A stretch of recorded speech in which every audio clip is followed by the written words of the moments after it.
Our freedom is at stake. People want freedom. They want to be able to hunt. Liberty is the word. Everything is going, our traditions, and this is what we're fighting for. They marched in protest, a silent procession of a people grasping for one last chance to resist, shamefully admitting they only have themselves to blame for government policies that threaten their way of life, their security, and the future of democracy in Britain. We've been very apathetic for years, and now we're paying the price for it. It's a disgrace, really.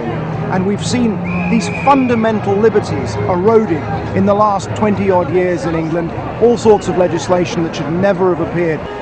Sportsmen and shooters fooled by politicians into thinking that England's age-old tradition of fox hunting would never be targeted or banned, now realizing, perhaps too little too late, that their traditions are no more secure than their freedoms. This isn't about banning fox hunting. This is about the liberty of the individual to choose for him or herself what they do. A future that's in doubt, and the largest peaceful protest in British history to try to change that has got many asking, where were these voices 6 years ago when there was an outright ban on handguns and pistol shooters were forced to surrender their firearms, confiscated by the government to be destroyed? We hear people saying the proposed ban on fox hunting is the thin end of the wedge. I am a pistol shooter. As far as I'm concerned, we've already swallowed the wedge. And where does it go next? Liberties that have already been sacrificed for the politicians' false promise of a safer society. Gun bans that, as predicted, have simply backfired. We've seen about a 40% increase in firearms crime since the ban was introduced. That is not a success in my book. We need to be armed, you know, we're not safe any longer. Everything is changing. It's very simple. The authorities have no way of controlling criminals, so they control the law-abiding because we're an easy target. And now, some members of Parliament are questioning the government's anti-gun agenda, an agenda that has, without a doubt, failed. The use of weapons in crime has risen dramatically.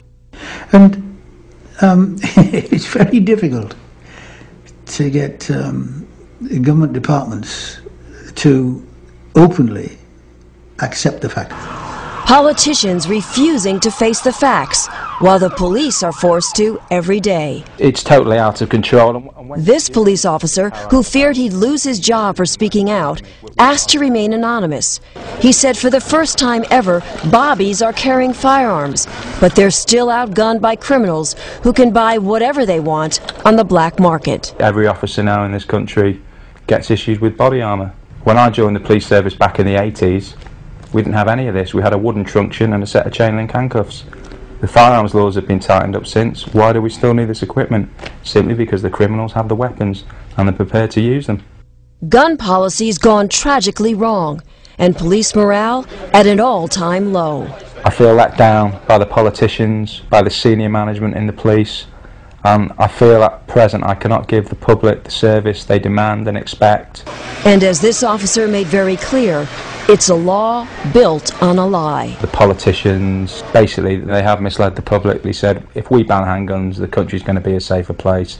They ban the handguns, the country is not a safer place. Why are British people not to be trusted? And I think that says a lot about the government. Citizens left defenseless, now victims of the very laws passed to protect them, and asking how many more Tony Martins will there be.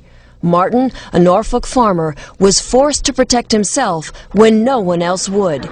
Not the police, and not the British justice system. What happened at this farmhouse owned by Tony Martin 4 years ago has struck a real nerve, not only in this country, but internationally.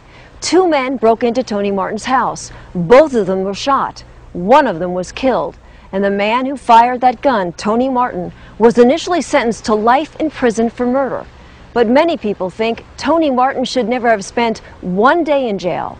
They say he was just an innocent man protecting himself and his property. Tony should not have been in jail, not for what he did. He was perfectly within his rights, in my view.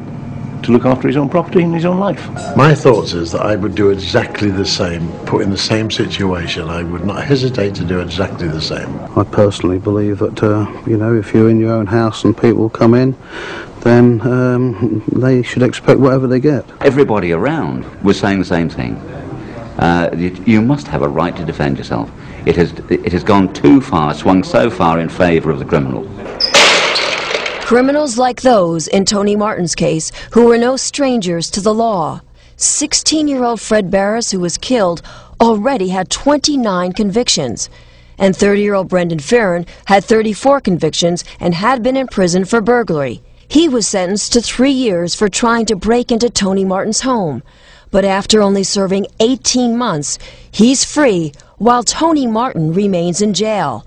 And he's now threatening to sue Martin using taxpayers' dollars. The system is on the side of the criminal, not on the side of the victim. Go and rob somebody and then sue them because they've damaged you. It's absurd. The injustice of a justice system.